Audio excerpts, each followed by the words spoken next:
Struggling to add cash on delivery to your Odoo website? Discover the exact steps to install it in under 3 minutes.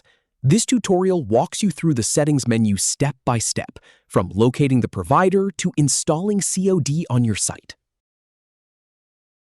Start by navigating to the home page of your Odoo site. Once you're there, click on Website to get into the website builder. Now, go to the top bar and click on Configuration. Then, click on Settings to open the configuration page. Scroll down the settings page and locate the Payments section. Once you find it, click on Find a Payment Provider. Next, click on Cash on Delivery from the available providers. Finally, click Install to add it to your website. And that's all there is to it.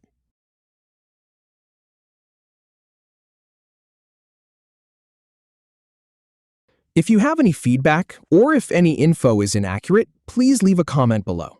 We'll do our best to answer or redo the video if needed. Thanks for watching.